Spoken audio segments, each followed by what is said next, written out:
네, 안녕하십니까. 11월 10일 목요일 오늘 찐시황 방송을 함께하게 될 저는 유한타증권 장시영 차장입니다. 반갑습니다. 오늘은 제가 앞서 예고를 해드린 대로 지난주에 제가 아마 예고를 했던 것 같은데 예고를 해드린 대로 지난주에는 이제 저희 지점에 경준이 형 이경준 차장이 나와서 2차 전지에 대해서 엄청난 썰을 풀고 가셨죠. 그래서 본인이 한이 맺혀 있었던, 그러니까 얘기하고 싶었던 말을 다 말씀을 하고 가셨고, 오늘은 또 종택이 형 예전에 한번 이제 선물옵션 파생 관련해서 여러분들께 좀 좋은 지식을 전달하시고자 한번 나오셨고, 오늘 또 종택이 형이 이를 갈고 나오셨습니다. 지금 시장에서는 이게 반드시 필요하다라고 얘기를 하시고 싶어 하셔서 최종택 이사님 모시고 말씀을 나눠보도록 하겠습니다. 이사님 먼저 인사 한번 하시죠. 안녕하십니까. 우리 장 차장님의 수많은 형들 중에 한 명 최종택 이사입니다. 이렇게 네. 또 만나 뵙게 돼서 반갑습니다. 네, 그렇습니다. 이게 아마 저는 이제 그 형 시리즈로 가야 될 것 같아요. 형 시리즈로 형들을 계속 이렇게 모셔야 될 것 같습니다. 뭐 제가 다 많이 도움받는 형들이시고 저의 이 어떤 그 방송용 멘트 그리고 이 손님들, 이 고객님들한테 이렇게 전달해드리는 어떤 멘트들이 다 우리 또 형님들이 가르쳐 주신 덕분에 이제 먹고 살고 있습니다. 저도요. 그래서 형들 시리즈로 한번 제가 앞으로는 계속 준비를 해보도록 할 테고, 앞서 제가 잠깐 말씀드렸는데 이사님께서 오늘 이를 갈고 나오신 내용이 이 수급과 관련된 내용이거든요. 사실 이사님 최근에는 수급 관련된 종목들의 이슈가 굉장히 크죠. 네. 꼭 잠깐만 말씀 한번 해주시죠. 네. 이게 최근 보면 이제 저야 원래 파생을 좀 하던 사람인데 최근 보면 파생 못지않게 종목별 변동성이 상당히 네. 크거든요. 네. 근데 그 큰 이유가 배후에 보면 어떤 수급이 존재하고 그렇죠. 있어서 네, 그렇죠. 그런 그렇죠. 상황이거든요. 네, 근데 네. 그 수급을 보면 흔히들 뭐 외국인이다 네. 아니면 단타를 치는 뭐 기관이다. 네. 뭐 이런 얘기들을 하고 있는데 알고 보면 이게 CFD라는 이 계좌 특정 계좌 형태에 감춰진 수급이거든요. 그렇죠. 그래서 그 수급에 대해서 좀 여러분들께 말씀을 드리려고 하고요. 그리고 이 수급이 시장에 어떻게 영향을 미치는지 그리고 이 수급을 우리가 뭐 단순히 거래하면서 뭐 무시하는 게 아니라 잘 파악해서 내가 주식을 거래하거나 아니면 단기 매매를 할 때 유리한 방향으로 활용할 수 있는 그렇죠. 그런 팁들을 좀 그렇죠. 말씀드리려고 하고요. 네.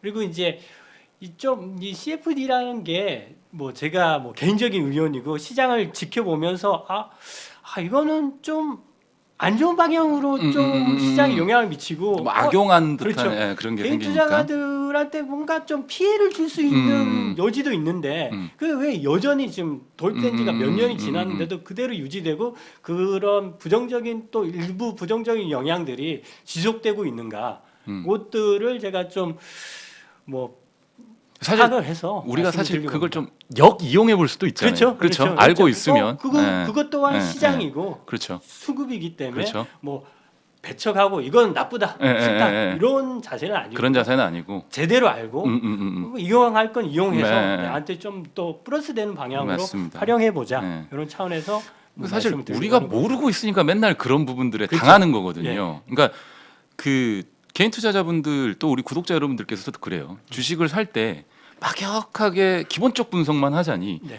기본적 분석 그래요. 가치 투자, 장기 투자 좋단 말이에요. 근데 사실 주식을 사놓고 바이앤홀드 전략으로 기다리는데 내 주식이 너무 안 올라요. 그렇죠. 이게 상대적 박탈감이 너무 심하단 말이에요. 기본적 분석으로만 시장을 접근하기에는 뭐 우리나라 이 시장 시스템이 좋다 안 좋다를 말씀드리는 거는 차치하고서라도 뭐 구조적으로 뭔가 문제가 있다 이런 부분들을 얘기하는 거는 차치하고서라도 실은 이 회사는 실적도 잘 나오고 뭐 이를테면 현재 뭐 자동차 관련된 주식들 완성차 업체들 판매량도 좋고 실적도 잘 나오고 뭐 PBR 수준도 굉장히 낮고 PER 수준도 낮고 기본적 분석으로 접근하기에는 너무도 사야 되는 주식인데 다른 주식들은 수급적인 어떤 뭔가의 영향을 받아서 또 그런 수급들이 섹터성의 어떤 테마 섹터를 좀 만들고 그 종목들만 올라버리면 나는 상대적으로 오랜 시간 동안 박탈감을 좀 겪으면서 또 내가 이거 팔고 이거 사야 되는 거 아니야? 이런 또 이게 혼란이 또 온단 말이에요. 근데 그거를 정확하게 알고 있으면 어느 시점에 내가 주식을 사야 되는지 뭐 그리고 기술적 분석으로만 접근하기에도 어느 사람은 이 기술적 분석을 써야 되는 거예요. 그렇죠. 누구는 파라볼릭을 쓰고 누구는 볼린저 밴드를 쓰고 누구는 이격도를 사용을 하고 너무 이 편차가 좀 크다 보니까 사실 지금과 같은 시장에서는 우리가 수급적으로 뭔가 확실하게 접근을 한다고 한다면 또 수급이 들어오는 종목들만 올라가니 뭔가 우리가 명확하게 그걸 좀 알고 간다면 많은 도움이 될 것 같아요, 그죠? 그렇죠. 예. 그래서 아까 이제 좀 전에 장차님께서 말씀하셨는데 이게 이제 보유해서 바이앤홀드 전략으로 가져간다. 그러면 이제 과거 S&P나 이런 역사적 데이터를 보면 연간 상승률은 20% 미만이거든요. 네네네. 근데 그 과정에 뜯어보면 이 연중 저점과 고점이 때로는 50%. 뭐 그렇죠. 그 장중의 변동성, 그 기간의 변동성이 상당히 크거든요. 그래서 어떤 시점에 매수를 했느냐, 어떤 시점에 매도를 했느냐에 따라서 그렇죠. 그 수익률 차이가 크게 나타나기 때문에 그렇죠. 그러한 이제 타이밍들 아니면 어떤 이제 수급들이 들어올 때 흥분하지 않고 뭐 쫓아 사지 않고 쫓아 사지 않고 또 어떠한 상황에 뭐 바닥이 팔지 않고 이런 것들을 좀 방지하는 데는 뭐 기본적 기술적 분석도 중요하고 이런 수급적 요인도 도움이 되기 때문에 그렇죠. 한번 말씀드리려고 하는 결국은 우리가 항상 얘기하는 게 그 메이저 수급 이렇게 얘기한단 말이에요. 네. 시장에서 메이저 플레이어들. 우리는 구독자 여러분들이나 뭐 대부분의 이제 개인 투자자 여러분들은 메이저 플레이어는 아니란 말이에요. 시장에서 메이저라고 표현하기는 좀 어렵잖아요. 그게 참 아이러니한 게 시장을 보면 네. 거래소 코스닥 뭐 선물 시장 이렇게 크게 세 개의 시장을 보면 거래소 시장은 개인들의 참여 비율이 한 60%에서 70% 정도 돼요. 그러니까 점유율이라는 거거든요. 네. 주식을 사고 팔고 이런 네. 매매 네. 비율들이 네. 60에서 70% 되고 코스닥은 한 85% 정도 돼요. 네. 그러면 메이저인데 그렇죠. 왜 우리는 항상 메이저가 되지 못하고 개미 투자자라는 소리를 들어야 하는 건가요? 이게 그래서 이제 또 데이터를 보시면 오늘 이제 장 마감이고 오늘 특별히 이제 옵션 만기이기 때문에 네. 거래 대금이 상당히 많아요. 네. 거래소 같은 경우는 9조, 네. 코스닥은 6조가 거래됐거든요. 네. 보면 개인들의 비율이 지금 거래소는 48%, 48%. 코스닥은 80% 이상 되거든요. 오늘은 네네. 이제 만기라서 만기라서. 거래 대금이 늘어났기 때문에 개인 비율이 줄어든 효과가 있는데 네네네. 이것만 보더라도 개인이 메이저 수급이고 시장에 한없이 약자인가? 네. 점유율만 보면 그렇지 않거든요. 그렇죠. 예. 이게 왜? 희한하게 시장을 움직이는 이 동력이 그렇죠. 되지 못한다는 못하는 게 저도 의아하거든요. 예. 그게 앞서 이제 이사님께서 말씀해 주셨던 숨어 있는 이 수급의 주체, 그렇죠. 누가 시장을 움직이는지 또 어떤 방식으로 움직여지는지 그 부분을 우리가 모르고 있으니까 그렇죠. 항상 당하고만 있다라는 네네. 얘기로 받아들여도 될까요? 그렇죠. 뭐 네, 좋은 네, 뉴스가 나오고 좋은 얘기가 나오면 한없이 올라갈 것 네, 같고 네. 또 뭐 주가가 떨어지면 한없이 빠질 것 같고 네네. 그러니까 시세에 흔들리고 뉴스, 재료 이거에 한없이 흔들리다 보니까 예. 이제 매매 횟수도 잦아지고 그렇죠. 또 하지 않아야 될 매매들도 하다 보니까 이제 상대적으로 수익률도 처지고 좀 안 좋은 결과들이 나오는 거거든요. 그래서 이런 부분에 좀 도움을 줄 수 그렇죠. 있는 부분도 요 뭐 수급 파악하는 게 도움이 되죠. 오늘 이 방송을 보시는 분들 그리고 저희 최소한 우리 구독자 여러분들께서는 이 내용을 좀 정말로 잘 인지를 하고 가시면 도움이 된다 안 된다를 뭐 저희가 명확하게 뭐 여기서 무조건 도움이 됩니다 이렇게 말씀드릴 수는 없겠지만 네. 최소한 알고 모르고의 차이는 굉장히 클 수 있다라는 생각을 해요. 네. 그죠? 예. 이거를 알고 가냐, 모르고 가냐, 그리고 내가 어떻게 활용하냐의 차이는 제가 생각하기에도 수급을 보는 또 하나의 방법이기 때문에 사실 그냥 여기 한번 보시면 뭐 종목별로 내가 수급을 한번 본다 그러면 그냥 외국인이 오늘 금양을 65만 주 팔았네, 개인이 73만 주 샀네, 그렇죠. 뭐 기관이 3만 1,000주를 팔았네, 이것만 가지고 우리는 판단을 한단 말이에요, 사실. 네. 이 외국인들 수급 안에 어떤 수급들이 들어가 있고 그러면 어떤 수급들이 팔았는지를 알면 왜 팔았는지도 우리가 추측을 할 수 있단 말이죠. 그런 부분들을 오늘 말씀을 해주시겠다는 거죠. 네. 그렇죠. 그래서 예. 일단 뭐 가장 핵심이 되는 게 CFD라고 저 개인적인 의견이고요. 네. 그리고 이제 뭐 종목들도 제가 뭐 추천을 하거나 이런 게 아니라 지금 시장 상황에서 픽 되고 해당 수급이 되는 종목들 종목들. 예시를 들기 위해서 네, 네, 말씀드리는 거라는 부분을 참고하시고요. 네, 네. 일단 이제 그 CFD 그러니까 CFD가 뭡니까 도대체? 많이 뭐 네. 들어보시고 네, 네. 얘기 들어봤을 거예요. CFD. 제가 방송 전에 여쭤봤는데 그 CFD를 풀면 네. 뭐였죠? 컨트랙트 포 디퍼런스 그죠? 그러니까 이제 차액 네. 결제 차액 계약이다. 결제. 예. 컨트랙트 포 디퍼런스 이렇게 얘기하니까 굉장히 있어 보이네요. 네.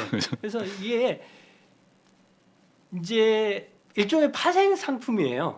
장외 파생 상품인데 네. CFD 계좌로 주식을 매수하거나 주문을 넣고 그 예를 들어 삼성전자를 6만 원에 매수를 했다 만주를 네. 종가에 이게 올라서 11,000원이 됐다. 그러면 1,000원의 만주만큼 이익을 그 CFD 계좌에 그날 정산해서 손익이 이제 계좌 평가가 늘어나는 늘어나고 거죠. 손실 경우도 반대로 이렇게 빼가고 이런 시스템이거든요. 실제로 그러면 CFD 계좌로 네. 만약에 주식을 샀다. 네. 그러면 그 주식의 권리가 생기나요? 그러니까 안 생기죠. 권리는 생기지 않는다는 네, 건가요? 그게 이제 이 CFD 계좌의 장점이자 맹점일 수 있는데요. 효과나 이거는 주식 사는 거랑 똑같아요. 똑같은데 네, 똑같은데. 그 주식에 보유하고 있는 주체는 내가 아닌 거라는 거죠. 그러니까 예를 삼성전자 주식 선물 뭐 이런 것들 있지 않습니까? 삼성전자 주식 선물을 내가 매수를 해요. 네. 그러면 손익은 삼성전자랑 거의 똑같이 움직이거든요. 움직이겠죠. 근데 나는 삼성전자 주식을 산 건 아니에요. 그러면 배당이나 무상증자, 유상증자 이런 거에 대한 권리는 하나도 없겠네요. 아, 근데 CFD는 네. 좀 달라요. 이게 달라요. TRS라고 해서 네. 토탈 리턴 스왑이거든요. 그러니까 네네. 토탈 리턴이라는 거는 그 기초 자산에서 발생되는 이를테면 이익과- 기초자산은 삼성전자, 그렇죠. 삼성전자. 이익과 손실을 다 그 CFD 계좌의 주한테 다 귀속시키는 거예요. 귀속시켜버리고. 그래서 삼성전자 주식을 연말에 내가 CFD 계좌로 왕창 샀다. 배당이 나온다. 그럼 배당이 그 이익이 CFD 계좌로 입금이 돼요. 아, 배당 이익은 CFD 네. 계좌로 또 입금이 되고 네. 그리고 만약에 무상증자를 했다. 무상증자를 했다. 그러면 권리락이 되고 무상증자는 실제로 손익 변동은 없는 거잖아요. 네네네. 그래서 그 차익 결제는 없고, 없고 증거금에 대한 변동만 일부 생기겠죠. 생기는 이제. 거고 그- 실물 주식이 무상증자로 인해서 들어오지는 않고 아, 그렇죠. 그거는 그렇죠. 또 들어오지는 네, 않는 네, 거고 네, 네. 굉장히 좀 그래서- 심오가 어렵네요. 네. 이 파생 상품이라고 보시면 네, 돼요. 네, 뭐 네. 원래 파생 상품이니까. 그래서 이 내용을 보시면 실제 기초 자산을 보유하지 않고 네. 이게 이제 사전적인 의미거든요. 그래서 네. 뭐 차익 목적을 매매해서 그 차익을 정산하는 장외 파생 상품 거래다. 네. 그래서 이제 파생 상품이고요. 네. 실제로 이제 CFD 쉽게 계좌주가 있고 네. 내가 뭐 베리츠니, 한투니 네. 아니면 유한탄 이런 거 네, 네. CFD 계좌를 틀 거잖아요. 네. 그럼 계좌를 그러니까 개인 투자자분들도 가서 틀 수 있는 거잖아요. 전문 투자자. 전문 투자자만 가능한 그렇죠. 거예요. 일정 이상의 투자 경험과 자산이 요건이 되는 맞는 전문 투자자로 상품을- 등록되어 있는 그렇죠. 그죠? 네. 그분들만 계좌를 개설할 수 있거든요. 계좌 개설을 해서 유한타증권의 CFD 계좌를 개설을 해서 그 계좌로 주문을 넣는다. 그러면 이제 유한타증권에서 그 주문을 접수를 해서 이 수많은 CFD 계좌들이 있고 직접 그 계좌에서 매수가 일어나는 게 아니기 때문에 이 거래 상대방이라는 외국계 증권사들이 있어요. 네. 거기서 프로그램, 그러니까 전산 시스템에 의해서 자동으로 주문이 들어가거든요. 그렇게 해서 주식이 매수되는 시스템이거든요. 그럼 프로그램 매매는 또 무슨 말이에요? 아, 그렇죠. 예, 프로그램 매매는 되게 쉽게 많이 나와요. 프로그램 매매, 네. 프로그램 매매 되게 많이 나와요. 네. 쉽게 사람이 지금 얼마예요? 얼마 살까요? 네 하고 엔터 쳐서 이렇게 주문이 들어가는 게 아니고 네. 그냥 뭐 접수가 되거나 주문 의사를 표시하면 자동으로 컴퓨터 전산 프로그램으로 네. 의해서 주문이 자동으로 수행되는 이런 시스템 그러면- 형태를 프로그램 매매라고 볼 수 있거든요. 미리 뭐 가격과 수량을 어느 정도 아, 정해 그렇죠. 놓는다고 정해야죠. 하면 네. 그 때가 딱 되면 그 시점이 오면 네. 알아서 그냥 확 이렇게 뭐 탁탁탁 사지는 거를 말씀을 하시는 건가요? 아니면 그것도 일정 부분의 네. 형태일 수 있고 네. 예전에 이제 차익 거래 같은 경우 뭐 코스피 200 지수를 가지고 차익 거래를 한다. 그러면 뭐 200 종목까지는 아니더라도 최대한 바스켓을 복제를 해야 되기 때문에 한 100개야 50 종목을 한꺼번에 주문을 넣어야 되잖아요. 네. 그러면 이게 일일이 수기로 할 수 안 없으니까. 되니까 컴퓨터로 시스템으로, 프로그램을 위해서 한 번에 프로그램으로. 바스켓 사고 팔고 하는 이런 시스템을 의해서 주문된 것들을 프로그램 매매라고 하거든요. 말 그대로 그렇죠. 프로그래밍화된 컴퓨터. 매매가 네, 네. 프로그램 매매이네요. 네, 맞아요. 네. 그러면 CFD도 그런 식으로 일괄적으로 뭔가 주문이 들어오는 것들을 네. 다 받아서 프로그래밍화돼서 네. 주문이 입력이 되면 알아서 주문이 그렇죠, 들어가게 그렇죠. 되는. 예. 어. 그러니까 CFD 계좌주는 자기 HTS에서 주문을 넣으면 그걸 받아서 해지하는 증권사들이 자기 고유 계정으로 대부분 그 주식을 사고 팔고 하거든요. 그래서 주문을 넣는 사람, 음. 거래되는 증권회사, 증권회사 실제로 그 주식을 가지고 있는 해지 증권사가 해지 다 증권사. 달라요. 아, 거래 상대방이 굉장히 많네. 네네네. 그러면 그 주식을 만약에 내가 매수를 했다. 네. CFD로 내가 매수를 했다. 그러면 네. 그 수급은 외국계 수급으로 잡히겠네요. 대부분 그렇죠. 어. 그러니까 내가 유한타 계좌에 CFD 계좌를 개설하고 삼성전자를 매수를 했다. 그러면 유한타 계좌 증권에서 그 주문을 접수해서 주문을 넣어요. 그러면 그 프로그램에서 네. 그러면 그 프로그램 작업을 하는 애들이 외국계 고유 계정들을 해지를 많이 하거든요. 네. 그리고 실제로 그 외국계 계좌로 주식이 사져요. 네. 그러면 수급은 외국인들 수급으로 찍히는 거예요. 아, 그리고 그렇죠. 주문 형태는 프로그램 비차익 비차익 매매로 매매로. 찍히고요. 아, 차익 매매는 아니니까 네네네. 그냥 일반적인 그냥 거래니까 예. 네, 이루어지는. 그래서 요 세 가지 끈을 잘 파악을 해 주시면 이 실제로 종목들의 수급이나 이런 것들을 좀 더 디테일하고 제대로 파악할 수 있거든요. 그래서 그러면 네, 오늘 뭐 예를 들어 네, 한번 보시죠. 아까 네. 금양 말씀하셨는데 네네. 금양을 보시면 현재가 화면을 한번 좀 보시죠. 화면 네. 보시면요. 여기 지금 비차익 거래가 69만 8천 주 매도가 찍혔잖아요. 네. 근데 외국인 추정이고 이게 이제 끝나고 보면 투자자도 65만 5천 주가 매도가 찍혔어요. 외국인 매도가 찍혔어요. 여기 단순히 수급만 보면 어제 외국인이 85만 주를 샀다가 오늘 65만 주를 팔았네. 네. 이렇게 파악할 수 할 수 있지만 네. 실제로 이 비차익 거래를 보면 70만 주 정도 비차익 거래가 나왔기 때문에 얘네들은 실제로 외국인들이라기보다는 CFD 계좌일 가능성이 상당히 높다. 수급이 굉장히 유사하니까 그렇죠. 물량이랑 이런 부분들이 그리고 유사하니까. 이 일별 내용을 보면 11월 7일에 45만 주를 샀다가 네. 그 다음 날 38만 주를 매도를 했어요. 팔았다가 네. 그 다음 날 85만 주를 샀다가 네. 또 65만 주를 샀어요. 네. 이게 정말 외국인이라고 하면 네. 이런 거래를 할까? 우리가 생각하는 네, 그렇죠. 뭐 이제 네. 외국인들이 뭐 하루 만에 마음이 바뀌었다가 네. 하루 만에 단타를 치려고 들어왔다 네. 나갔다가 이런 거래를 할까? 그래서 저는 이제 그러니까 제 개인적으로는 이런 계좌는 대부분 CFD 라는 합리적인 의심을 한다라는 것이죠. 라는 거죠. 그러면 사실 그러네요. 왜 옛날에 검은머리 외국인이라고 하면 그렇죠. 예. 외국계 펀드 매니저, 네. 한국 사람인데 예. 해외 유학을 다녀와서 네. 예를 들면 뭐 여기 외국 증권회사에 입사를 해서 한국 지사로 와가지고 네. 주문을 내는 토종 한국 사람이지만 제임스라는 이름을 가지고 네. 주문을 내는 사람을 검은머리 외국인이라고 했다면 그렇죠. 예. 지금은 그냥 내 옆에 사시는 전문 투자자로 주식을 좀 크게 하시는 하시면서 CF를 분들. 하시는 분들이 네. 검은머리 외국인이 될 수도 있다는 그럴 거예요. 수 있죠. 그죠? 맞습니다. 왜냐하면 수급 자체가 그렇게 찍혀버리니까. 네, 찍히니까요. 그러니까 우리가 흔히 얘기하는 인덱스 펀드로 들어오는 외국계 펀드 자금이라든가 네, 네, 네. 아니면 뭐 최근에는 액티브 펀드들이 많이 없어졌지만 네.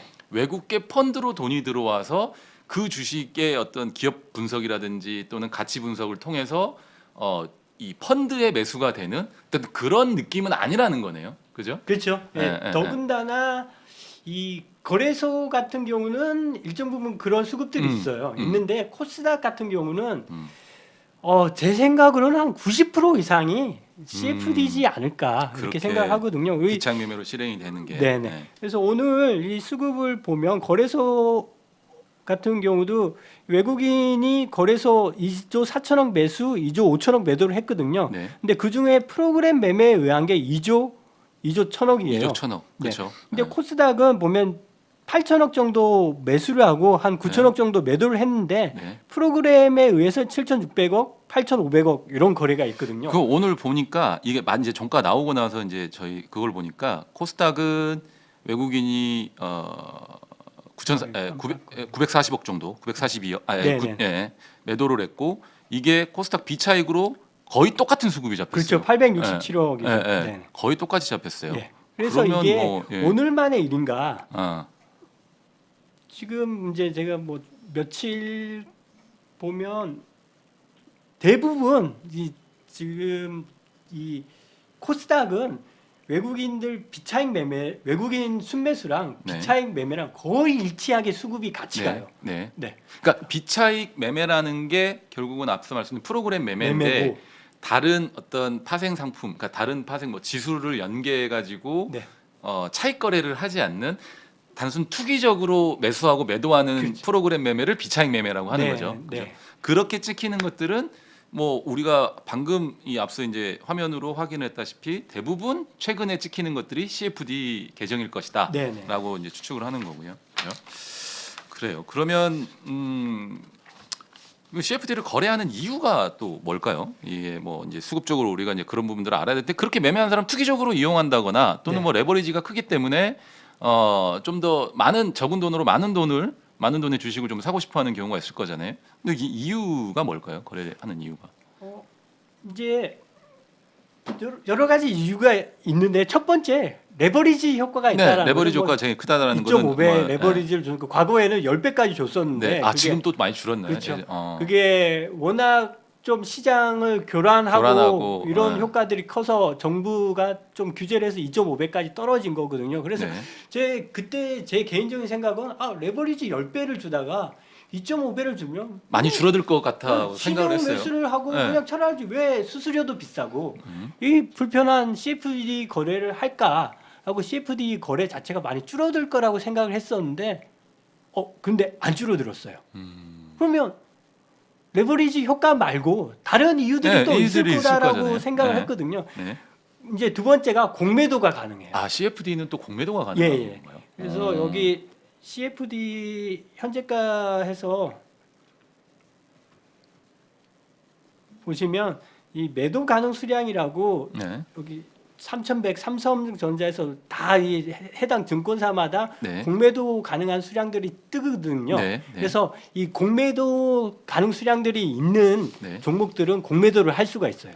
아 매도 가능 수량이라고 뜨는 거는 네. 공매도가 가능한 수량이라고 보도 되겠네요. 네, 그 맞아요. 증권사에서 그렇죠. CFD 계좌로 나는 공매도를 할 수 있다라는 거죠. 네, 그래서 요거는 증권사마다 수량이 다르고 다 다르겠죠. 종목도 네, 다르거든요. 종목도 어느 정도 다르겠죠. 대차를 확보하고 있느냐 네. 이런 거에 따라서 있는데 일단 공매도도 가능하기 때문에 그런 이제 근데 최근에는 이유가 이제 공매도 그렇죠. 좀 규제를 하고 네. 단순 투기적인 공매도를 못하게 좀 이게 적발을 많이 하니까 조금은 요거는 좀 지금은 많이 줄어들었다고 네. 하더라고요. 네, 줄어들고 그 전에 최근에 뭐 정부가 그러니까 공매도 단속을 하면서 뭐 여러 몇 개 국내 증권사들이 네. 징계 과징금을 물었어요. 먹고 뭐 이런 얘기들이 기사들이 나왔잖아요. 네. 근데 제 그 창구들은 국내 증권사인데 실제로 공매도를 수행한 수급들은 외국인 수급이었어요. 수급으로 찍히니까. 네. 그래서 그것도 CFD지 않을까? 그게 의측을 하는 거죠. 그게 뭐 몇 달을 된 게 아니라 몇 년간 지속이 됐었거든요. 그래서 한투 같은 경우도 그 데이터를 뉴스를 보시면 몇 년간 지속돼서 그 뭐 벌금을 얼마 냈다 이런 얘기들이 벌금인지 과징금인지 과태료인지는 모르겠는데 얼마 냈다 이런 얘기들이 있었거든요. 그래서 공매도가 많이 활용이 됐을 거고 근데 지금은 강화되고 이렇게 돼서 좀 많이 줄어든 상황이죠. 지금 이제 이걸로만으로는 할 수 있는 건 좀 어려운 면이 있죠. 그리고 또 뭐 현물을 직접 보유하는 뭐 회피하는 그거는 왜 현물을 직접 보유하는 걸 싫어할까요? 이유가 있을 텐데. 그러니까 이제 그 다음에 이유를 생각해 보면 아까 말씀드린 파생 상품이기 때문에 똑같은 손익 구조를 갖더라도 나는 이 주식을 안 갖고 있는 사람이에요. 그러면 예를 들면 공시나 이런 부분들에서도 피해갈 수 있겠네요. 그렇죠. 대량으로 주식을 사더라도 내가 뭐 예를 들면 5% 사면 또 2% 사면 공시 의무가 있는데 그런 부분들이 없으니까 그렇죠. 돈만 있으면 잔뜩 사가지고 가지고 있다가 그냥 팔아버리면 되고. 그죠? 공시도 누가 하냐면 그 거래 상대방 외국계 증권사들이에요. 최근에 어떤 종목에서 제가 그 공시를 한번 본 적이 있는데 외국계 증권사가 무슨 종목을 얼마 이상 보유를 하게 됐다. 근데 뭐 그것도 아마 그런 형태 때문에 나온 결과가 아닐까. 뭐 이제 개인 투자자들 중에 자금이 많은 자금이 많은 레버리지를 그때 10배까지 썼었으니 확 사버리면 그렇죠. 그 사람뿐만 아니라 네. 다른 사람들 사람들도- CFD 계좌들 사다 보니까 네, 그 증권사 해지하려는 모이다 보니까 몇 프로가 넘어가서 어, 공시를 해야 되는 그 상황이- 외국계 증권사가 네, 네. 왜냐하면 이거는 파생 상품 거래니 현물을 그만큼 사지게 되면 네. 이게 CFD로 만약에 사는 매수 주문이 들어오면 네. 거래를 대신해주는 외국계 증권사는 이 해지 목적으로 현물을 그만큼 또 사야 되니 그렇죠. 공시가 외국계 증권사가 들어가는 그래, 거죠. 네네. 그러면 외국계가 뭐지 이렇게 주식을 주식을 샀어 이러면 또 그게 그래서 또 왜곡이 되는 거예요. 흥분하게 되고 왜곡이 근데 되는 이제 거고. 잘 파악해야 되는 거고. 그런 부분들을 그러면 앞서 이제 이 이사님이 보여주셨던 것처럼 일자별 수급으로 봐서 비차익이 얼만큼 들어왔고 네. 비차익으로 돌았는데 외국계 수급으로 떠가지고 공시가 뜬 거면 네. 의심을 해봐야겠다. 아, 그렇죠. 이게 외국계 증권사가 좋아서 산 게 아니라 네. CFD로 투기적인 물량으로 들어왔다. 네. 근데 사실 어쩔 때는 우리가 코로나가 끝나고 나서 네. 이 코로나 끝나고 나서라기보다는 코로나가 시작되고 연준에서 금리 인하라고 시장 유동성이 확 풀렸었을 때 한때는 이런 CFD 계좌의 이 어마어마한 유동성이 예. 우리 시장에 좀 도움이 된 적도 있었다고 저는 생각은 합니다. 아, 그렇죠. 예, 뭐 예. 왜냐하면 한번 주식을 이렇게 사면- 하면은 확 밀어주니까 네. 그렇죠. 예. 이게 그 파생 상품이기 때문에 증거금 효과가 있거든요. 네. 그러니까 이게 2.5배고 실제로 계좌에 수익이 나면 주문 가는 금액이 계속 늘어나요. 네, 네. 내가 만약에 삼성전자를 1억을 매수를 했다 현물 계좌로 음. 1억 매수하면 끝이에요. 네. 주가가 올라가든 말든 나는 네. 그냥 1억 갖고 올라가면 수익 나고 수익 떨어지면 나면 손실 손실 나고 나고. 이 상황이잖아요. 네, 근데 네. CFD 계좌로 삼성전자를 샀다. 음. 레버리지를 2.5배를 일으켜서 샀다. 2억 5천을 살 수 있는 거지 않습니까? 네, 네. 그래서 그 그게 지금이야 2.5배지만 10배면은 그렇죠. 10억까지도 살 수 있는 거잖아요. 네. 10억을 사서 10배 예전에 10배를 예전에 가져갔죠. 10배를 가지고 1억으로 10억을 샀어요. 네. 10% 올랐어요. 네. 그러면 계좌가 얼마 되죠? 2억 되는 거죠. 2억 되죠. 네. 2억 되면 주문 가는 금액이 얼마 되죠? 40억으로 늘어나죠. 그러니까 2억이면 10배면 야, 10배 20억으로 20억으로 늘어나죠. 20억으로 늘어나죠. 10억 샀는데 10% 오르니까 주문 가는 금액이 10억이 더 늘어. 10억이 더 늘어. 그럼 그럼 10억 거기서 썼어. 또 한 번 더 사는 거고. 그러면 그렇죠? 네. 또 주가 올라갈 거잖아요. 네. 올라가면 또 주문 늘어나고, 가는 금액이 또 늘어나. 늘어나고. 그래서 이게 쭉 이 긍정적인 수급으로 작용을 했었죠. 장이 예. 좋을 때는 그렇죠. 그게 긍정적인 수급으로 작용하지만 하지만 반대로 반대에 지금 현재 만약에 시장이 어느 정도 좀 하락 추세 구간대에 있으면서 일시적인 또 반등이 나와가지고 우리 또 개인 투자 여러분들이 외국계가 사주네라고 막 이 희망 여로를 좀 돌릴 수 있잖아요. 긍정적인 기류가 느껴지고 외국계가 샀다 네. 이런 어떤 뉴스들도 나오고 하니까. 근데 그 수급들의 면면을 살펴보면 결국은 또 CFD 이 네. 물량이 많다 보니 네. 이게 또 일시적으로 시장이 또 출회가 되기 시작하면 그렇죠. 1억짜리 계좌이지만 주식 시장에 나올 수 있는 금액이 2억 5천이 나와버리는 거잖아요. 그렇죠. 네. 그게 이제 지금 현재 시점에서 말씀드리자면 이게 이제 주가 지금은 시장이 바닥 대비해서 반등이 꽤 나왔지 않습니까? 네. 근데 바닥을 찍으러 내려갈 때 네. 한 장중에 한 12시 2시 되면 나오는 얘기들이 반대 매매 뭐 스탁론이니 네, 이러면서 네, 네, 네. 꼭 신용 반대 마지막에 네, 붙었던 네, 게 CFD, CFD 반대 CFD 매매라는 반대 거거든요. 그렇죠. 그래서 거꾸로 1억으로 주식을 2억 5천을 샀어요. 근데 네. 대부분 증거금률이 한 80% 정도 80%. 되거든요. 네, 네. 그러면 1억으로 CFD 계좌 1억으로 주식을 사서 손실이 나서 이 1억이 8천만 원이 되면 네. 담보 부적이 떠요. 바로. 네. 예. 네. 그럼 주식을 팔아야 되거든요. 그러면 2억 5천을 주식을 사서 8%가 빠지면 네. 2천만 원이 2천만 손실 원 나는 손실. 거죠. 네, 예. 네, 그래서 네. 주가가 8%가 빠지면 그때부터는 반대 매매 추가 증거금을 지금을 돈을 못 넣거나 못 넣으면 넣으면 이제 현물 주식을 팔아야 되니까 돼. 그 CFD로 산 주식을 팔아야 그렇죠. 되는 거죠. 그러면 주식을 팔다 보면 내려가죠. 주가는 빠지니까 그러면 또 팔아야 돼요. 또 팔아야 되고 그럼 또 내려가. 또 내려가게 네. 되고. 그래서 이게 시장에 이제 긍정적으로 작용할 때는 장이 좋을 때는 계속 어마어마한 유동성으로 뒷배를 확 가고 해주는 바람이 될 테고 거꾸로 역사이클이 걸리면 예. 내려가고 반대 매매, 내려가고 반대 매매 이런 악순환이 나오는 거죠. 완전히 내리막길에 그냥 빙판을 깔아버리는 거예요. 예. 그러니까 그 내려갈 때는 그렇죠. 네. 그래서 이게 뭐 전체적으로 보면 시장의 방향을 좀 판단 이렇게 참고하고 이렇게 잡아내는 좀 유용한 수급 지표가 되고요. 네. 그리고 장중에 개별 종목의 움직임이나 방향을 또 캐치하는데도 유용한 수급 지표가 돼요. 그렇죠. 네. 예전에 뭐 제가 증권사를 콕 집어서 제 말씀을 해도 되는지 모르겠는데 외국계 창구 아침에 모 아, 증권사가 네, 탁탁 네, 뜨면 네. 이거 CFD다. 네. 라고 한때 그렇죠. 네. 지금이야 CFD가 뭐 대부분의 국내 증권사에서도 그렇죠. 연계를 시켜주고 하지만 몇 군데 가능한 곳만 있었을 당시에는 딱 그 외국계 증권사 뭐 말씀드려드리면 JP모건이라든지 뭐 CS증권 그렇죠. 이런 증권사들이 네. 아침에 개별 종목군에 확 뜨면 야 이거 CFD다라고 저희끼리 이제 네. 형님하고 저하고 이렇게 메신저 하면서 형 이거 갑자기 왜 올라요? 그러면 CFD야 이렇게 말씀해 주셨던 그런 전 기억이 있거든요. 예, 예. 근데 지금은 이제 뭐 국내 증권사 창구를 대부분 쓰니까 네네. 그러니까 이제 거래는 국내 증권사로 하지만 그 계좌주는 계좌주는 외국계. 외국계. 그래서 창구가 매수 창구, 매도 창구 뜨는 게 네. 외국계 증권사로 뜨는 거죠. 지금은 국내 증권사. 지금은 국내 증권사로 이제 잡히기도 네, 하나요? 신한, 뭐 예, 한투, 예, 예. KB, 위안타도 메리츠, 하고 하니까. 예. 네, 뭐 많아요. 그래서 예, 보면 이제는 외국계 증권사로만 잡히는 게 아니라 네. 국내 증권사 창구로도 그쵸. 잡히는 거죠. 그게 또 어떻게 보면 혼란을 줘요. 더 혼란을 주죠. 장중에는 그냥 국내 증권사에 샀는데 끝나고 네. 보니까 외국계로 외국이 바- 대량 매수했어요. 대승 매도세 돼 있고. 아씨 이거 외국이 엄청 샀네. 내일 네. 사야겠어. 근데 좋게 알고 봐야겠어. 봤더니 또 아닌 거예요. 그러면 그 다음날 또 엎어치고 결국 뭐 이런 마지막 수급은 외국계로 잡히니까 네. 장중에는 창구는 그렇죠. 그렇게 뜨더라도 네. 창 끝나고서 수급 바뀌는 거는 외국계 창구로 또 바뀌어 있으니까 네. 그렇죠. 이게 굉장히 좀 왜곡을 시키네요 시장에서. 네. 네. 이게. 네. 근데 이거를 저는 좀 의아한 게 금융당국이나 이런 데서도 분명히 그렇죠. 하물며 뭔가 선행매매라든지 네. 아니면 대량으로 주식을 어떤 특정 시간대에 매수한다든지 뭐 이건 무조건 불법이니까 네. 또 뭐 거래 상대방하고 미리 시간을 정하고 그렇게 하는 이 매매들도 있잖아요. 네. 그런 매매들조차 다 불법이잖아요. 근데 네, 그렇죠. 현물로 하면 불법이죠. 불법이죠. 아 이게 근데 파생이니까 파생이니까 네.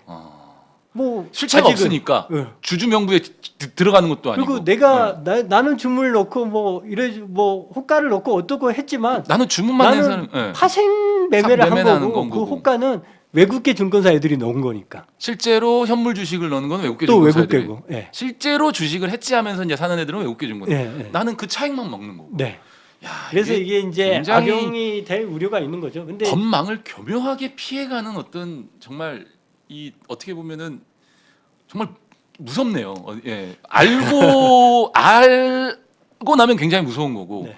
예. 그렇죠. 제 입장에서는 안 하고 있으니까. 네, 네. 근데 하는 사람들 입장에서는 그 얼마나 정말 자유롭게 매매할 수 있겠어요. 그 그렇죠. CFD 계좌를 잘 활용하는 사람들은. 네. 그죠?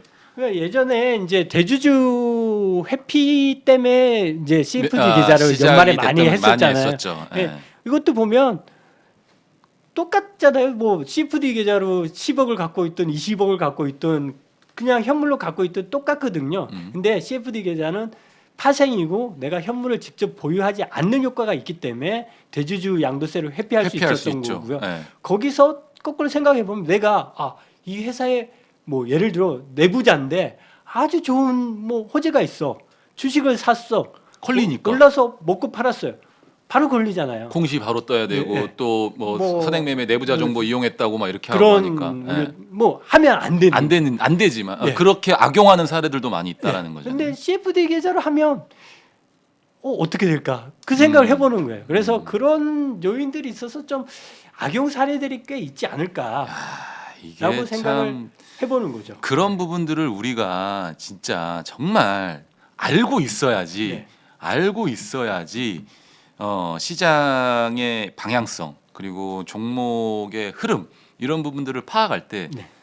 굉장히 좀 유용하게 저희도 활용을 할 수가 있을 것 같아요. 그러니까 저는 개인적으로 이렇게 생각을 해요. 그걸 보고 주식을 매수해라 매도해라 타이밍을 잡는다라기보다는 그렇죠. 네. 앞서 말씀드린 대로 악용할 수도 있는 사례들도 있고 네. 우리가 시장에서 호가를 왜곡을 하고 수급을 왜곡을 해서 우리한테 혼란을 주잖아요. 네. 그런 부분들에 있어서 혼란을 갖지 않기 위해서라도 이런 부분들을 저희가 꼭 알고 있어야 될 것 같은데 네.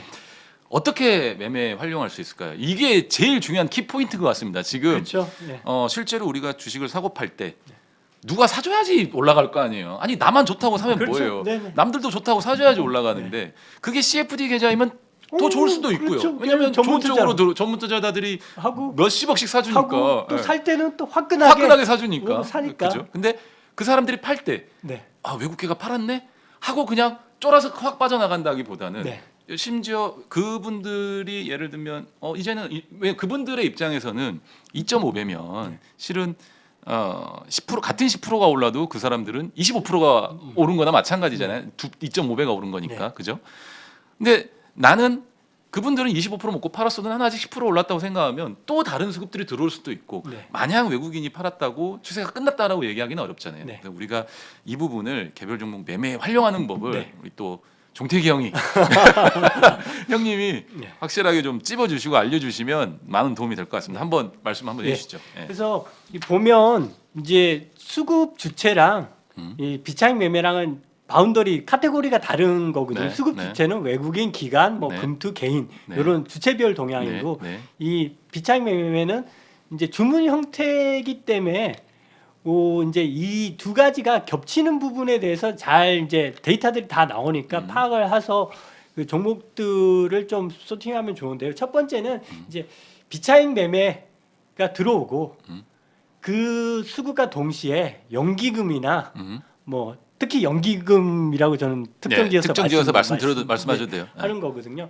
근데 이제 그게 같이 동시에 수급이 들어오면 이 주식들은 일단 긍정적으로 봐도 된다. 왜요? 왜요? 이유가 있을 거 아니에요.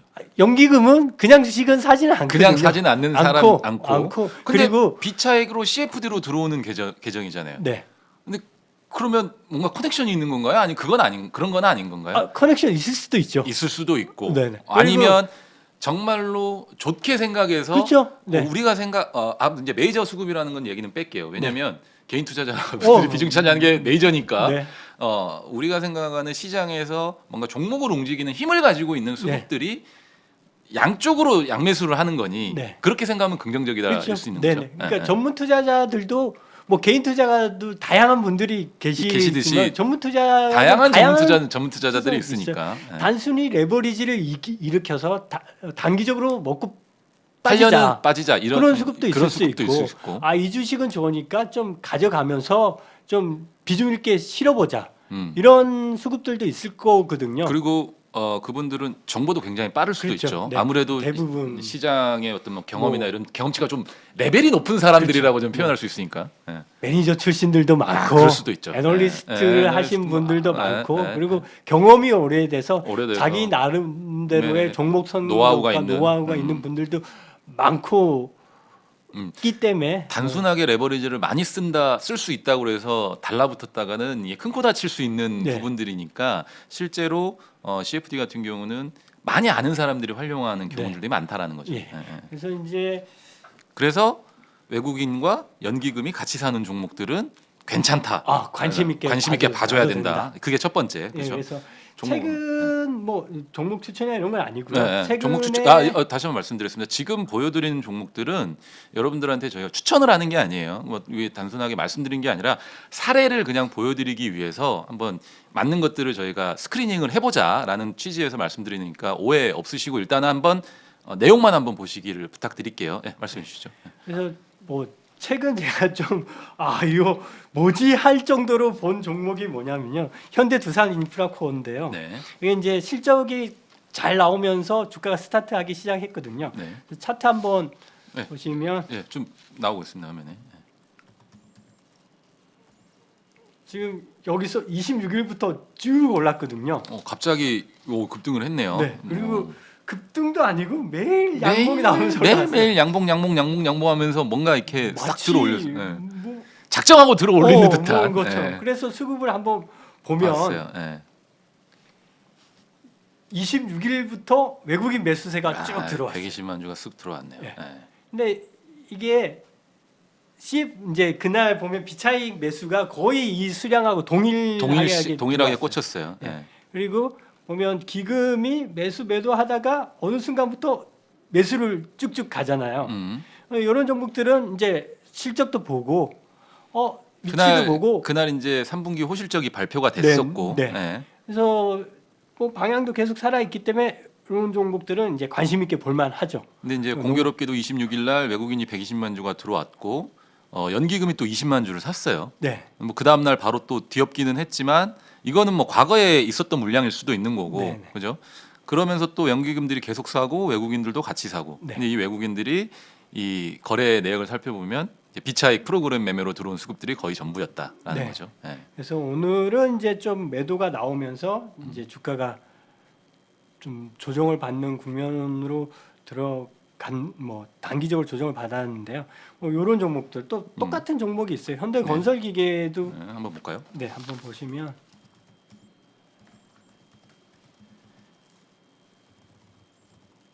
10월 26일자 딱 보면 또 스타트했어요. 여기도 네, CFD하고 그 다음부터 연기 기금에서 계속 매수를 해요. 네, 주가가 계속 올라가요. 그러네요. 이제 업황도 비슷하고 업황도 비슷하고 뭐 서로 이제 하는 일도 비슷해서 아, 이거 네. 뭐 여러 이래저래 뭐 해서 주식 잘하시는 분들이 사전에 뭐 사서 그런 것 같아요. 그래서 그렇죠. 이런 종목들, 그러니까 단순히 이 CFD 계좌뿐만 아니라 기금이나 기관들의 매수가 동향까지 같이 네. 보면서 되는 네. 종목들은 관심 있게 볼만하다. 근데 이제 뭐 사실 이렇게 얘기하면 좀 안 되겠습니다. 요거는 제가 좀 말을 좀 아끼도록 하겠습니다. 사실 그런 매매를 하면 안 되니까 네. 불법적인 거니까 그건 좀 말을 아끼고 우리가 이제 항상 앞서 이제 얘기했다시피 외국인과 연기금의 수급이 동시에 이렇게 네. 좀 물려지는. 네. 근데 그 외국인이 살펴봤더니 이거 잠깐만 CFD 비차익으로 들어온 거네. 네. 라고 느꼈었을 때는 이틀 3일이 지나고 추세를 만드는 모양새라고 하면 한 번쯤 관심 있게 지켜보다가 네. 충분히 매매 활용을 해도 된다라는 네. 거죠. 예, 예. 근데 이게 또 단기적으로 들어왔다 나갔다 하는 종목들이 있어요. 그렇죠, 그렇죠, 네. 그렇죠. 그건 또 어떻게 파악해놔야 돼요? 그런 종목들은 그게 이제 저희 이제 휩소잖아요. 네네. 휩소. 예, 예. 그런 종목들은 대부분 보면 테마주 그리고 시간에서 뭔가 이렇게 후닥후닥해서 네. 올려놓고 예. 그 다음날 팔아먹는 이런 아. 주식들이 많아요. 아, 그러니까 대부분 테마주들이 많아요. 그러니까 대박. 보면 히림 같은 경우 네. 한번 보시면 네. 이게 이제 10월 사우디 이제 그렇죠. 네옴시티 관련 네옴시티 관련해서 뭐 종목이었죠. 제가 기업 내용이나 실적이나 이런 부분은 일단 제외하고 그냥 우리 수급만 지금 단순 놓고만 오늘하게 오늘은 수급만 보는 네, 거니까. 하고 예, 이제 얘가 이 주식이 테마주로 분류되고 뭐 여기저기서 네, 네옴시티 네, 네, 관련되고 많이 나왔으니까 얘기됐기 때문에 얘기됐기 때문에. 말씀드리는 건데 11월 3일에 35만 주. 예. 주가를 보면 26%가 올랐어요. 26%가 네. 올랐죠. 그러면 예. 이날은 뭐지? 그냥 뭐 네옴시티 뭐 찌엄하다. 테마니까 그랬나 보다. 근데 그렇죠. 끝나고 보니까 외국인이 35만 주나 샀어요. 네. 야, 이거는 좋다. 뭐 예. 뭔가 이제 모멘텀이 불어가지고 네옴시티 가다보다 이렇게 생각을 하죠. 제이 뭐 한미 글로벌이다. 뭐 예, 이런 생각을 가지게 만드는 예, 거죠. 예, 예. 근데 다음 날 보면 그냥 36만 줄 바로 그대로 다 때려버리네. 엎었어요. 바로 펀네. 그리고 이 엎으면서 꼬리를 뭐 위에서 다 대부분 팔았거든요. 물량이 그 이제 뒤로 저랬으니까. 주가가 뭐 이제 큰 변동이 없이 가는 거죠. 그러니까 이제 추가적으로 오르지 못하고 이제 빠지면서 네. 또 다른 수급들이 이제 다시 또 이제 그만한 수급이 안 들어오니까. 네. 그렇죠. 예. 그래서 이런 부분들은 이제 테마주다, 시간에서 얘기된 종목들이다 이런 것들은 좀 역이용할 필요가 있어요. 아까 이제 뭐 연기금 실적이 되고 연기금이나 이런 기타 기관들이 같이 매수하는 종목들하고는 다르게 네. 좀 역추세로 역추세로. 장중에 봐서 이 비차익 거래 부분이 마이너스가 찍힌다. 네. 그러면 좀 매도 관점에서 보고 네. 그리고 이 오늘 이거를 그러면 어떻게 소팅을 하나요? 이게 방법이 있잖아요. 우리가 뭐 그렇죠. 장중에 모든 종목을 다 우리가 볼 수 없잖아요. 뭐 네. 다 찍어가면서 수급을 볼 수가 그렇죠. 없으니까. 저희 유한타 각 증권사마다 다 있을 거예요. 있으니까. 저희는 이제 네. 유한타는 3505 화면인데요. 네. 그래서 이 전 종목 프로그램 현황이 있어요. 여기다 전체 여기 찍고 떠 있네요. 예. 이렇게 전체로 찍고. 네. 예. 줄 누르면 지금 쭉 순매수 상위부터 나오고요. 이거를 거꾸로 순매도를 누르면 매도 상위부터 찍히거든요. 네, 오늘은 네, 전체적으로 보면 프로그램이 매도를 했어요. 여기 아마 3,769억 예, 예. 전체가 전체가 매도인 거예요. 그러니까 프로그램 매도가 네. 나온 거죠. 그래서 오늘 시장은 또 안 좋았던 거고. 이 프로그램에는 비차익과 차익이 다 섞여 있는 그렇죠. 거고. 여기는 다 예, 포함되어 다 포함되어 있는 그리고 거고. 순서대로 소팅을 해보면 삼성전자는 대부분 항상 상위에 링크가 돼요. 워낙에 사이즈가 크니까. 그리고 그리고 여기는 이제 차익 그렇죠. 거래도 차익도 많이 이루어지니까. 그렇죠. 예. 네. 그러면 이제 포스코 홀딩스, 네이버사, 금양, 뭐 에코프로, BM 이런 것들이 지금 이제 상위에 랭크돼 있거든요. 이건 이제 장중에 그 어느 종목들이 들어오고 순매수가 들어오는지 나가고 이렇게 나가고 파악할 있는지 수 있는 파악을 거고요. 하고. 예. 그리고 이제 장중에 얘네들 동향이 어떻게 보면 되냐면 이게 이제 금양이거든요. 네. 얘네들 파란색, 빨간색이 프로그램 순매수 동향이고요. 이 네. 선 차트가 주가예요. 네.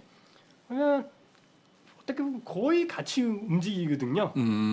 지금 여기 딱 끝났잖아요. 32,000원. 그렇죠. 예. 그리고 이렇게 거의 같이 움직여요. 그래서 이 아까도 말씀드렸지만 이 CFD 계좌들은 증거금에 의해서 관리되는 계좌이기 때문에 네. 계좌주 스스로 본인 의지에서 사고 파는 경우도 있지만 그냥 증거금이 생겨서 사고 네. 아니면 반대면 증거금이 줄어들고 어쩔 수 없이 팔아야 되고 팔고 네. 이런 수동적인 매매가 매매도 나오거든요.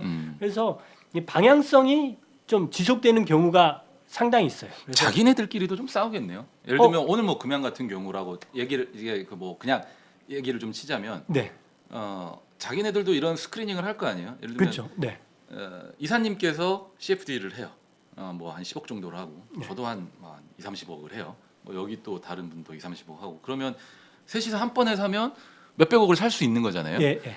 그러면은 보고 있다가 잠깐만 내가 샀는데 난 이만큼 샀는데 이만큼 또 들어왔네. 네. 들어왔네. 이렇게 될 거 아니에요. 네.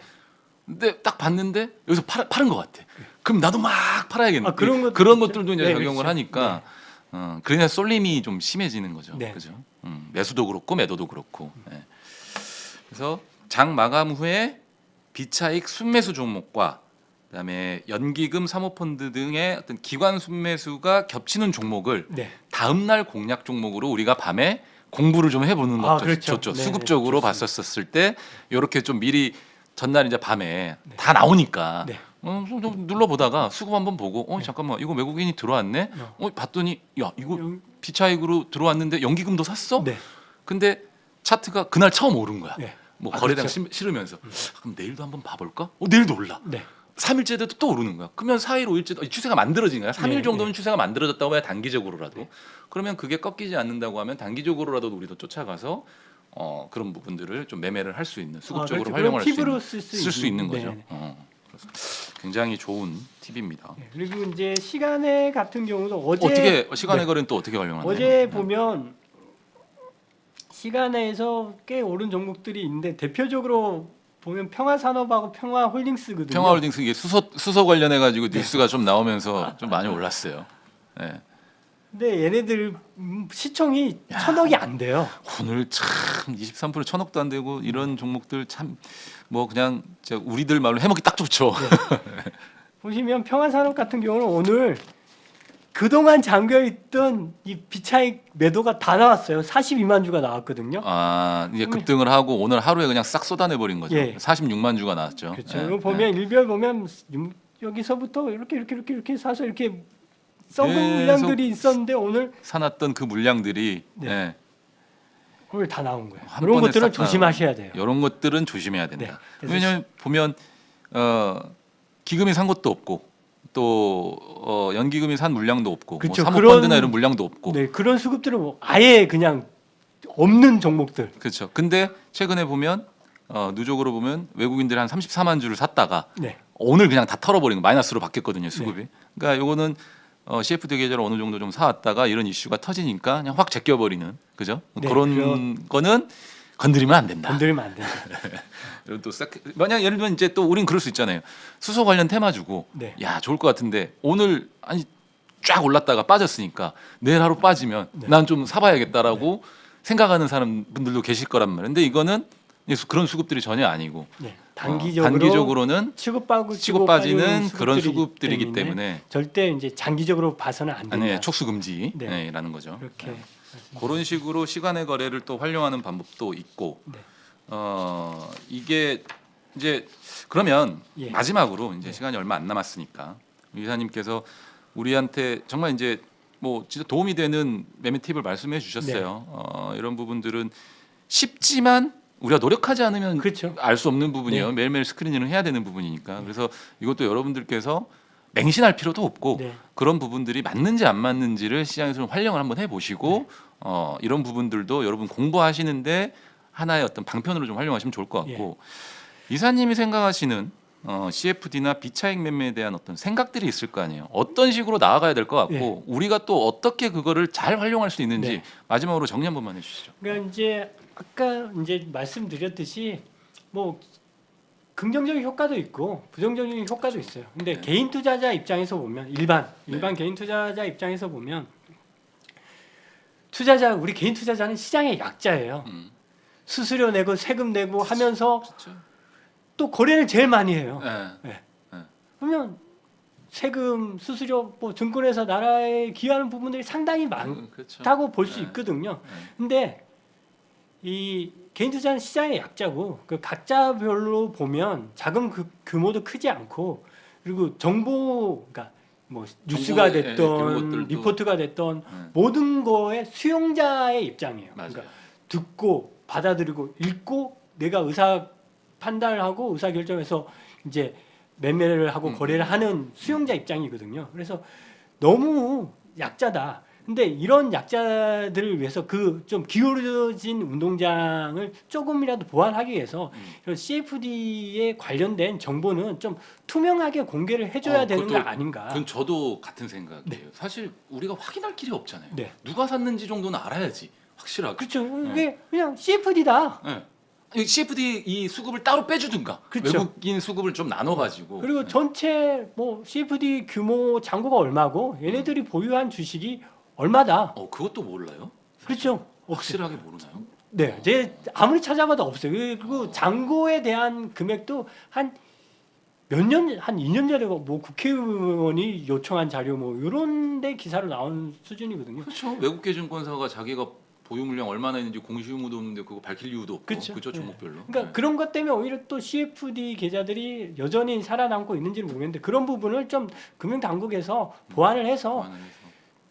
뭐 투자자를 보호하는 것도 중요하지만 올바른 공정한 거래를 할 수 있게 조금이라도 더 제공할 수 있는 데이터들은 그 정도는 많이 제공을 해줘야 된다. 충분히 할 수 있는 거니까. 아니 자기네들끼리만 뭔가 정보를 그렇죠. 공유하면서 사실 앞서 제가 이제 말 못할 그 내용들도 계속 말을 못합니다. 말을 이거는 좀 문제가 될 수 있어 말을 못하지만 그런 식으로 만약에 뭔가 활용을 해버리면 이게 상대적으로 앞서 이제 이사님이 말씀하셨다시피 이 시장에서 약자는 개인 투자자들밖에 될 수가 없잖아요. 저는 그 수급적인 내용은 충분히 어떻게든 해줄 수 있다라고 생각을 하는데 이게 참 많이 어려운 부분인가요, 이게? 어렵지 않다라고 생각하거든요. 그러니까요. 네. 네, 저도요. 아니 뭐 지금 개별 주식에 대한 수급도 장중에는 실시간으로 제공이 안 되잖아요. 그것도 저는 또 의아해요. 네. 선물은 외국인이 실시간 몇 계약 샀느냐 파느냐 다 캐치 다 뜨니까 데이터를 네. 제공하는데 종목은 장 끝나야지만 나와요. 그것도 저는 좀 이해도 안 돼요. 장 끝나면 오씨 외국인이 왔 갑자기 샀네? 샀네? 많이 시간에서 막 오르고 어. 괜히 갑자기. 네. 근데 그 데이터가 과연 제공할 수 없고 어려운 데이터인가?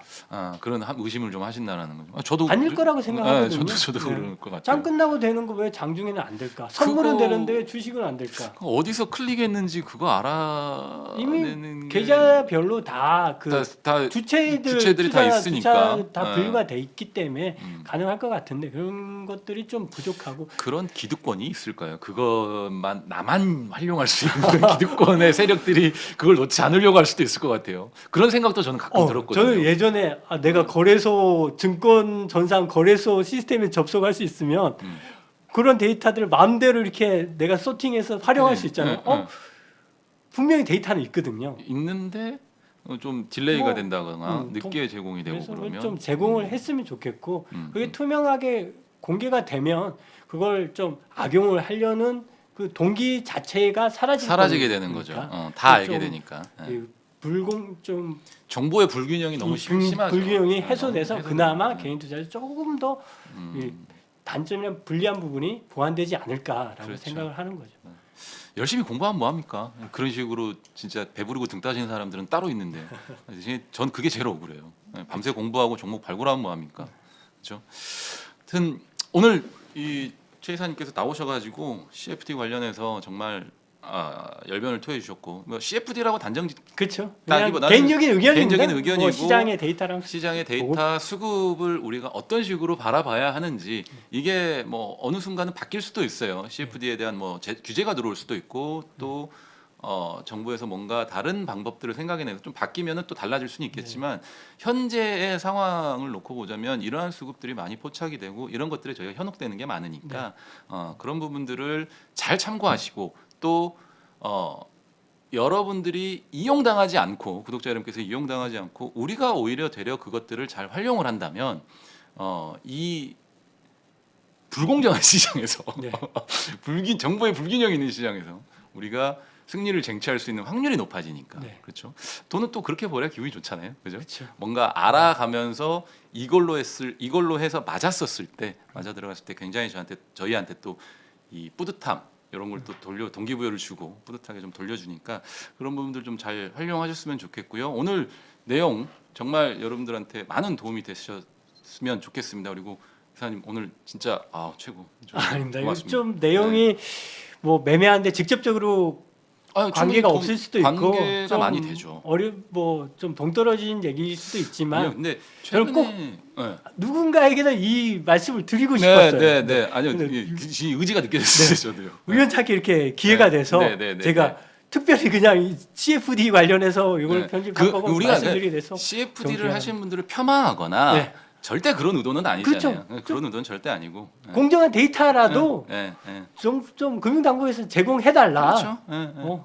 그렇죠. 이거죠. 그런 거 하나고 또 CFD를 매매하시는 분들도 또 그들만의 이 CFD 계좌에 이 매매하는 거에 장단점이 다 있으니까 그걸 가지고 활용을 하는 그렇죠. 거면 그분들도 자기 책임하에 손실도 크니까 하는 거니까. 그렇게 하는 거니 우리도 그런 부분들이 좀 이 긍정적으로 우리 쪽한테 활용할 수 있는 기회를 많이 잡아보셨으면 좋겠습니다. 자, 오늘 시간 내주셔서 너무 감사드리고 다음번에도 우리 형 시리즈에 항상 동반을 하시는 걸로 해서 다른 어떤 또 아이템들이 많으신 걸로 알고 있어요. 왜냐하면 제가 들은 것만으로도 이거 하나만이 아니거든요. 몇 가지 또 아이템들이 있으니까 우리 종태기 형 또 나오셔가지고 여러 아이템들 또 이 컨텐츠들 우리 구독자 여러분들한테 어떤 식으로 종목을 발굴하고 수익을 내는지에 대해서 다시 한번 또 얘기 나눌 수 있는 시간이 또 있었으면 좋겠습니다. 네, 알겠습니다. 인사 한번 하시죠. 네, 뭐 어려운 환경 속에서도 뭐 잘 리스크 관리하시면서 좋은 결과 있기를 항상 응원하고 기대하고 있겠습니다. 우리 개인 투자자들 모두 화이팅 하십시오. 네, 감사합니다. 자, 오늘 저는 그러면 이 시간 여기까지 마치기로 하고요. 여러분들 또 저녁에 전체 실시간 채팅창에서 제가 아는 바를 여러분들한테 궁금한 거 있으면 여쭤주시면 또 계속해서 안내해드리도록 하겠습니다. 그럼 좀 이따 밤 10시에 다시 찾아뵙도록 하겠습니다. 감사합니다. 누구나 1시간 안에 200개 종목에서 좋은 종목을 고를 수 있는 그런 능력을 배양할 수 있도록 제가 도와드리려고 그렇게 하고 있습니다.